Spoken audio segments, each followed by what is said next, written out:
റഹ്മാനെ.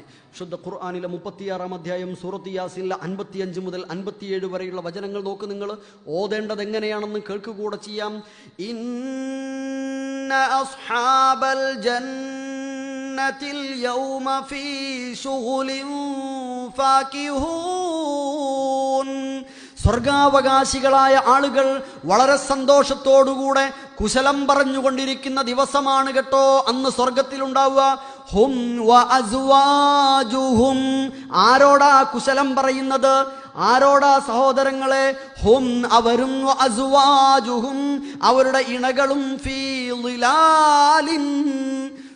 ളിലാലിൻ തണലുകളിൽ, റിസോർട്ടുകളിൽ ഇരിക്കുകയാണ് അവർ. സ്വർഗത്തോപ്പുകളിലെ തണലുകളിൽ അവർ ഇരുന്നു കൊണ്ട് പരസ്പരം കുശലം പറഞ്ഞുകൊണ്ടിരിക്കുന്നു. ആ മഹാഭാഗ്യം ഇവിടെ അഭിനയിക്കേണ്ടി വരുന്നു. നമ്മളൊക്കെ അഭിനയിക്കേണ്ടി വരുന്നു. ഇവിടെ എത്ര തണലിലും അധിക സമയം ഇരിക്കാൻ കഴിയുന്നില്ല. നമ്മളുടെ രഹസ്യങ്ങൾ കാണാൻ ഒരുപാട് ആളുകൾ ഉണ്ടാകും, അതൊപ്പിയെടുക്കാൻ ഒരുപാട് ആളുകൾ ഉണ്ടാകും, കളിയാക്കാൻ ആളുകൾ ഉണ്ടാകും. മറ്റുള്ളവരുടെ ഇരിക്കാൻ നമുക്ക് കഴിയുകയില്ല. എന്നാൽ സ്വർഗീയ സുഖൈശ്വര്യങ്ങളിൽ മനുഷ്യരുടെ ഏവരുടെയും അതിയായ ആഗ്രഹത്തെ എണ്ണിപ്പറയുന്നതിൽ അല്ലാഹ് പറയാ, ഹും വ അസ്വാജുഹും ഫീ ളിലാലിൻ അലൽ അറായികി മുത്തകിഊൻ. ചാരു കസേരകളിൽ, സോഫകളിൽ അവർ ഇരിക്കുകയാണ്, കുശലം പറഞ്ഞുകൊണ്ടിരിക്കുകയാണ്, അവർ സല്ലപിച്ചുകൊണ്ടിരിക്കുകയാണ്.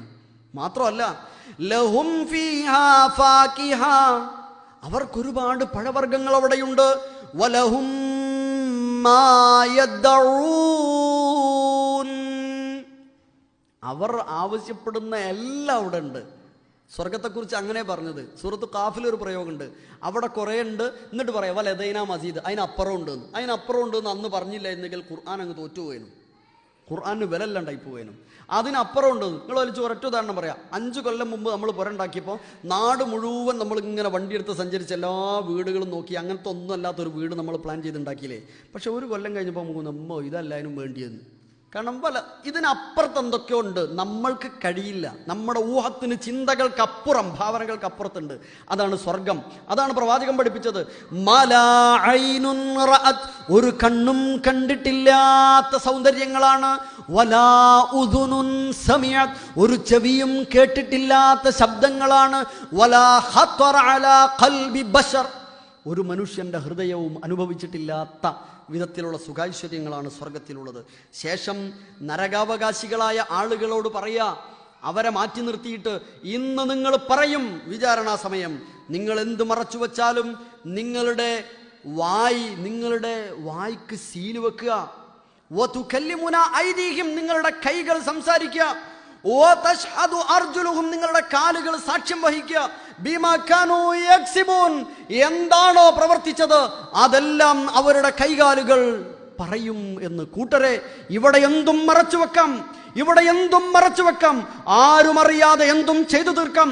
പക്ഷേ പടച്ച തമ്പുരാന്റെ സുബ്ഹാനഹു വ തആലയുടെ കോടതിയിൽ ചെന്നാൽ എന്റെയും നിങ്ങളുടെയും വായി പൂട്ടിവച്ചിട്ട് നമ്മുടെ കൈകാലുകൾ, നമ്മുടെ തൊലികൾ സംസാരിക്കുമെന്ന് പടച്ച തമ്പുരാൻ നമ്മെ ബോധ്യപ്പെടുത്തുന്നുണ്ടെങ്കിൽ, ഈ യാസീൻ ഓതി തീർക്കാനുള്ളതല്ല.